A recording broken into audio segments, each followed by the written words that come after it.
everyone, it's Emily and I hope that you're doing well. Today I want to talk about and discuss the difference between listening to an audiobook versus reading a book.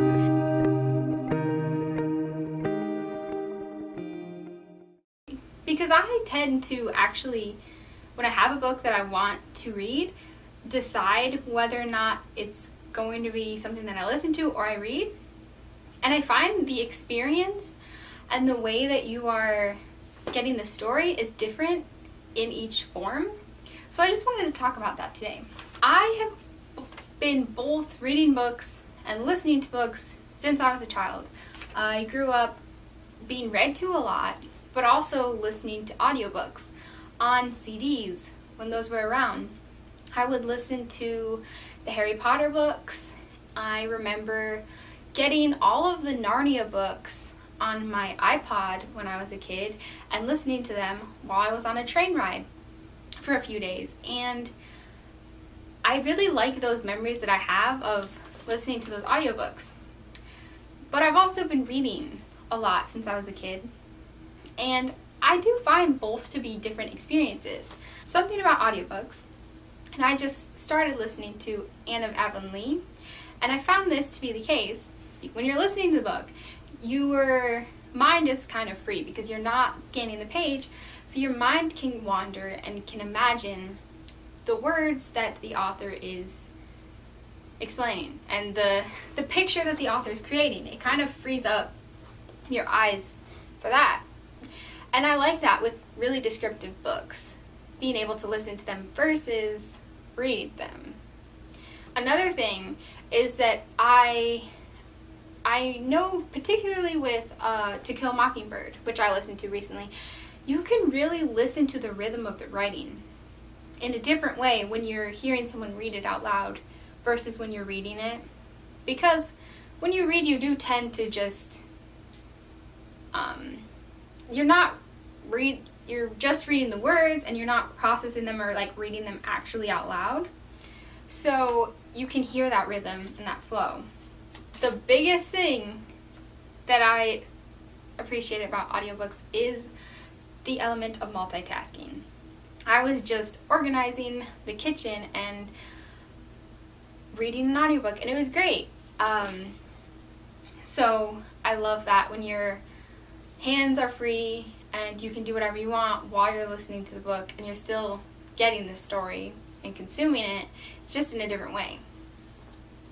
I will say though, sometimes it is hard for me to pay attention and my mind will wander and I'll have to backtrack and re-listen to things because I'll just miss a few sentences. So I just have to stay focused when I listen to audiobooks. As far as the genres that I do tend to listen to with audiobooks and prefer, I would say I actually prefer nonfiction. And I don't know why this is. I think part of it is that sometimes I prefer allocating the time that I do have to read to reading fiction that I'm going to really enjoy, and then nonfiction kind of seems like more of a chore to me. So when I'm listening to it on an audiobook, it doesn't feel like I'm wasting time reading the nonfiction, which sounds really weird, but yes. So most of the audiobooks that I do listen to actually usually are nonfiction, which is interesting. Whenever I do decide to read a book instead of listening to the audiobook, it's usually because I know that the book has a lot of themes and introduces a lot of different thoughts that I want to really be able to think about and digest. And that's a pro, in my opinion, to reading, is that you can just stop, you can reread a sentence, you can flip back, and it's more difficult to do that with an audiobook. So that's why I tend to, when I'm looking at my bookshelf, I actually want to read the classics that I have instead of listening to them because I don't want to miss anything. I actually had this random thought about the audiobooks and the reading when it came to retention of auditory knowledge, if that makes sense. Because I've noticed that in class, when I listen to a lecture, I can remember everything that I hear very well, almost better than when I'm reading a textbook.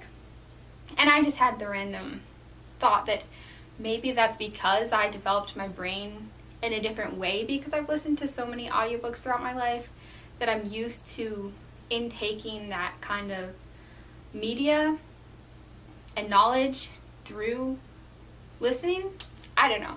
That was just a random thought that I had. That's kind of interesting if you think about the mind and processing the visual reading versus listening to the story.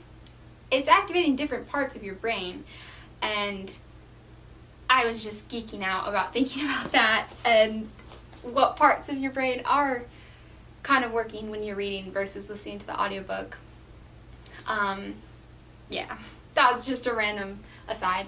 But anyways, I'm thinking about doing a video of my favorite books that I prefer as audiobooks, because I have listened to several books that are better in that format, at least to me, whether that be because of the narrator or because of the way that it's produced.